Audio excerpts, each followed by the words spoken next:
Still it becomes a vague feeling. ನಾವೆಲ್ಲೋ ಓಬಿರಾಯನ್ ಕಾಲದವರು ಅಂತೇಳಿ ತಿಳ್ಕೊಂಡು ಜನ ನಮ್ಮನ್ನ ದೂರ ಸರಿಸ್ತಾರೆ. ಹೀಗೆ ನಾವು ಮುಂದಿನ ದಿನಗಳಲ್ಲಿ ಇದರ ಬಗ್ಗೆ ಹೆಚ್ಚಿನ ಗಮನವನ್ನ ಕೊಡಬೇಕಾಗ್ತದೆ.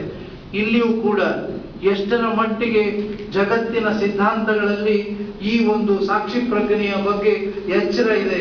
1947 when the universal human rights was declared and signed, even there very clearly, whereas recognition of the inherent dignity, Atma Gaurava, 1947 Human Rights Declaration ಅಲ್ಲಿ inherent dignity and of the equal and inalienable rights of all the members of the human family is the foundation of freedom, the foundation of justice and the foundation of peace in the world. ಕೊನೆಗೆ ಎಲ್ಲಿ ಬರ್ತಾ ಇದೆ? ಆ ಸ್ಪಿರಿಟ್ಗೆ ಬರ್ತಾ ಇದೆ. But we don't observe that word. ಸುಮ್ಮನೆ ಈ ಮೇಲಿನ ಮಾತುಗಳಿಗೆ ನಾವು ಬಲಿ ಆಗ್ತೇವೆ. ಆ ಒಳಗಿರ್ತಕ್ಕಂಥ ಶಬ್ದವಾಗಲಿ, preamble to the Constitution of India. All of us might have seen that, but have you seen that paragraph of preamble with a spiritual perspective? See, we will have to look everything in the spiritual perspective, then we will know where are the pitfalls, why we are not able to grow. Illi, we the people of India, adella tumba ide. The dignity of the individual and the unity and the integrity of the nation. What is the dignity of the individual? It is nothing but the Atma Gaurava. ನಿನ್ನ ಒಳಗಿರ್ತಕ್ಕಂಥ conscience ಬಗ್ಗೆ ನಿನಗೆ ಗೌರವ ಇಲ್ಲದೆ ಇದ್ರೆ ಇನ್ಯಾರು ಗೌರವ ಕೊಡಬೇಕು? Forget about other trying to give you respect for your spirit. If you as an individual do not respect your own spirit, your own conscience, then who else will give? Are we conscious about this fact? Then I think ಆ ಸಾಕ್ಷಿ ಪ್ರಜ್ಞೆ ಅರಿವು ನಿಮಗೆ ಮೂಡ್ತಾ ಹೋಗ್ತದೆ.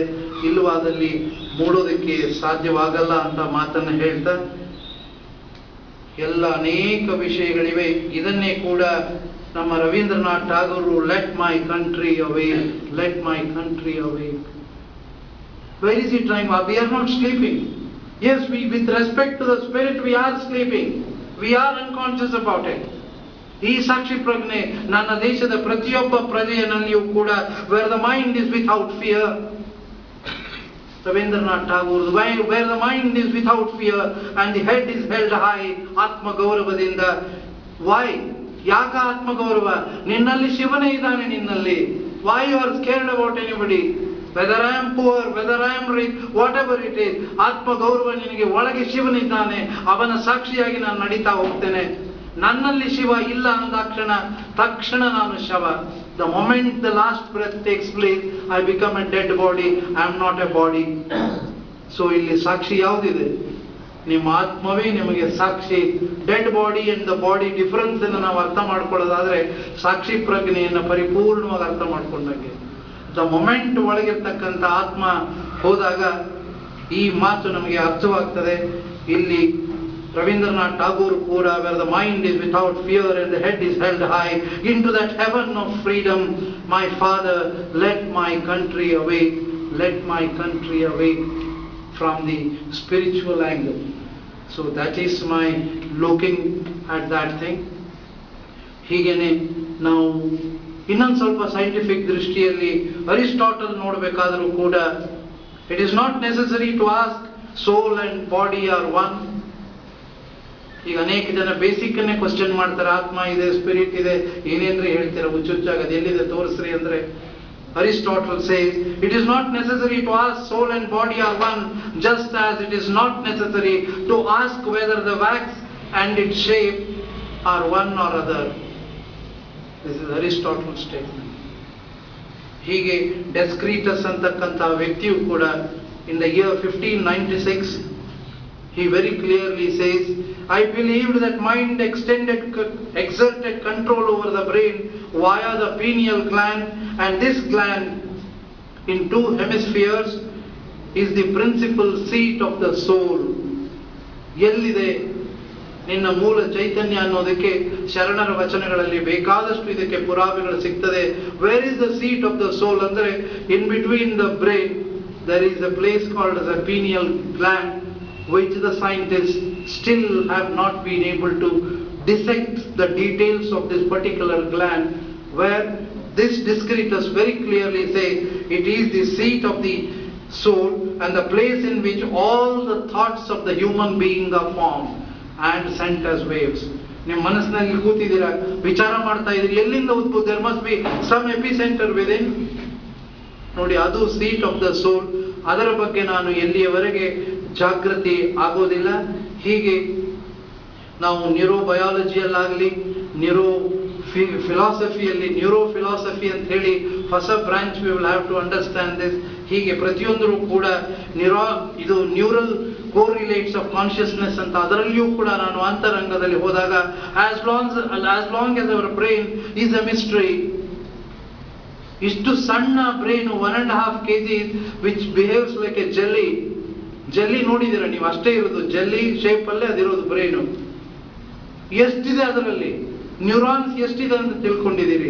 100 billion, ಅಂದ್ರೆ 1,00,000 ಕೋಟಿ ನ್ಯೂರಾನ್ಗಳು ಈಗ ನಾನು ಮಾತನಾಡಬೇಕಾದ್ರೆ ಪ್ರಭಾವಕ್ಕೊಳಗಾಗ್ತಾ ಇವೆ. ನಿಮ್ಮಲ್ಲಿರ್ತಕ್ಕಂಥ ಕೆಲವು ಕ್ಷೇತ್ರಕ್ಕೆ ಹೋಗ್ತವೆ, ಅಷ್ಟು ಮಾತ್ರ ಲೈಟ್ ಆಗ್ತದೆ, ಮತ್ತದು ಮತ್ತೆ ನೆಕ್ಸ್ಟ್ ಇಶ್ಯೂಗೆ ಹೋಗ್ತಾ ಇರುತ್ತಂತೆ. You can see through that presentation. I think next time we will make that presentation with his assistance. ನೀವೇನೋ ವಿಚಾರ ಮಾಡಿದಾಗ ಅಷ್ಟು ಏರಿಯಾ ಮಾತ್ರ ಬೆಳಕಾಗುತ್ತೆ. ಈ ಬೆಳಕಾಗೋದು ಹೇಗಿದೆ? ಈ 100 billion neurons get activated through different activities of the body. ಈಗ ಅಲ್ಲಿ ನೀವು ನೆಗೆಟಿವ್ ಥಾಟ್ಸ್ ಮಾಡಿದಾಗ ಅಥವಾ ಪಾಸಿಟಿವ್ ಥಾಟ್ಸ್ ಮಾಡಿದಾಗ, even it is very clearly presented. Whenever you think positively it brightens up, when you think negatively it darkens up. ನೋಡಿ, ಇದು ಶರಣರು ಹೇಳ್ತಕ್ಕಂಥ ಮಹಾ ಬೆಳಗಿನ ದರ್ಶನವನ್ನ. we do talk about the light. From where does the light emit? It does emit from the 100 billion neurons. And when you are positive, when you are conscious about your conscience, it brightens. If you feel ನಾನು ಹೊರಕೋಣೆಯಲ್ಲಿ ಲೋಕರಾಟಗಳನ್ನು ಆಡುವಾಗ ಕತ್ಲಾಗ್ತದೆ. ನೋಡಿ, ಈ science ಅನ್ನ ಮತ್ತು ಆಧ್ಯಾತ್ಮಿಕತೆಯನ್ನ ನಾವೀಗ ಜಲ್ ಮಾಡಬೇಕಾಗಿದೆ. ಇದನ್ನ ನಿಜಕ್ಕೂ ಜಲ್ ಮಾಡಿದ್ರೆ I don't think the foreigners who are going to come here to discuss about spirituality from different angles. My country is much far superior and our scientist are far superior, far superior, unquestionable this is. But ನಮಗೇನಾಗಿದೆ, ವೇದಾಂತದಲ್ಲಿದೆ, ಆಗಮಗಳಲ್ಲಿದೆ, ವಚನಗಳಲ್ಲಿದೆ, ಎಲ್ಲ ಕಡೆ ಇದೆ. ಅದನ್ನ ಗ್ರಹಿಸಿಬಿಟ್ಟು ಜಗತ್ತಿಗೆ ತೋರಿಸಬೇಕಾಗಿದೆ. ಈ ನನ್ನ ಅಂತರಂಗದಲ್ಲಿರ್ತಕ್ಕಂತಹ ಈ ಮಿಸ್ಟ್ರಿ ಏನಿದೆ, the mystery of the brain. ನೋಡಿ, ಮುಂದೆ ಅವನು ಹೇಳ್ತಾ, brain is a mystery. As long as our brain is a mystery, the universe, which is a reflection of the structure of the brain, is also a mystery. So beautifully said. That is also a mystery. This is also a mystery. The time taken for the conscience to reach the sun is 1 divided by 387 parts of a second to reach the sun.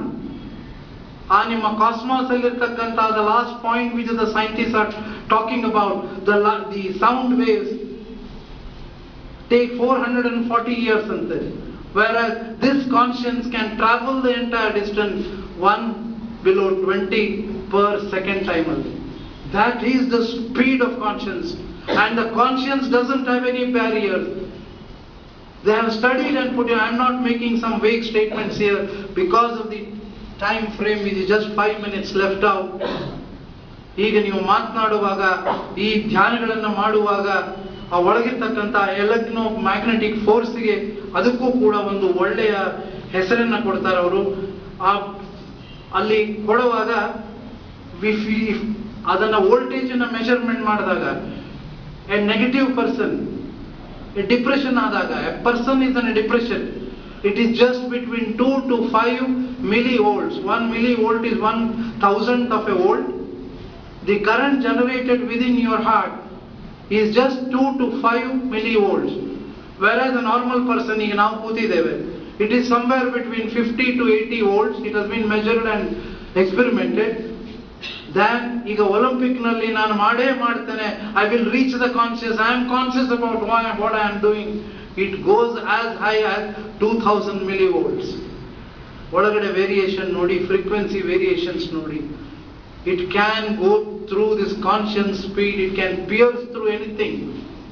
ಆದರೆ electromagnetic force, as it traverses a distance, the speed reduces.